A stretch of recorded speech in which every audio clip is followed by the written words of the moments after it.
Well, first of all, thank you for this opportunity. I think this strike on the aforementioned mountain will not cripple, Iran and IRGC immediately, but for the short term, it could be a setback.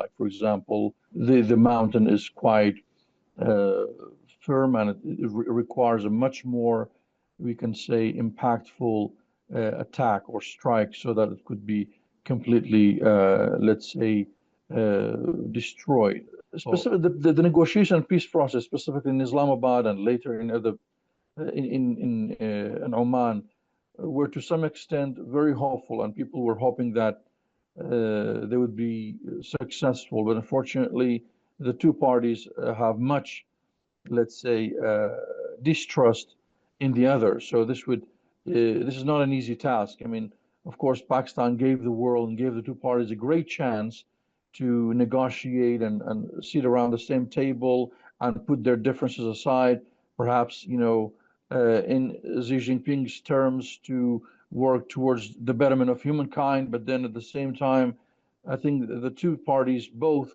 resisted on their own terms. And this is, as I mentioned earlier, it's a very difficult process. And if it ever becomes successful, it has to be a miracle, specifically when you go through the history of Iran, at the same time consider the tendencies and the behaviorism of Trump administration.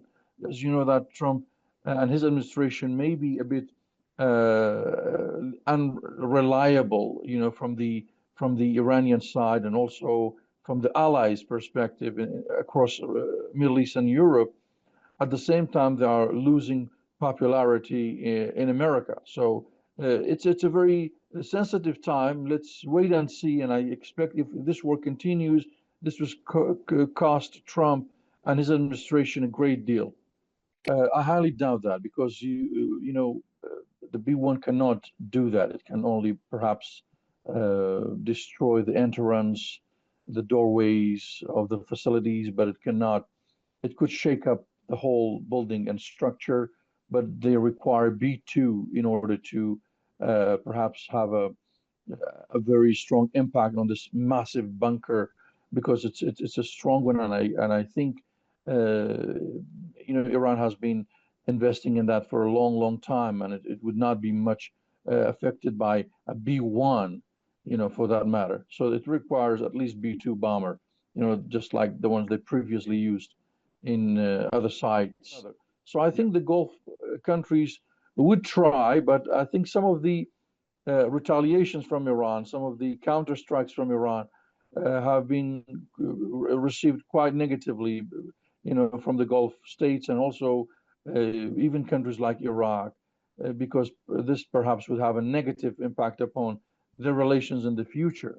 Because you know that Iran has stated times and again that they would strike the bases of U.S. bases anywhere located in the region. But at the same time, most of the casualties and the infrastructure is mostly affected by the Iranian strikes. Is the latest US military buildup aimed at deterrence or preparing for a wider regional war? I think the Trump administration is trying to act realistically, but at the same time, they are unpredictable. So we can say that, in the short term, they perhaps are using deterrence, and at the same time, they're positioning in a case that things, if the things go wrong, you could expect escalation further beyond the borders. But the primary goal perhaps is deterrence, but then maybe they also have the plan B, and the plan B would be perhaps to await Iran's response, and then they will strike again. And let's not forget the fact that, as I mentioned earlier, that Trump administration is unpredictable and it also labeled unreliable by the Iranian side. So deterrence could be plan A, but plan B would be going on. And of course, this war could, get out of control in no time if there's no, let's say, will from the two parties to just to hold on and to negotiate the terms perhaps that would favor both of the parties, which is also highly unlikely at the moment.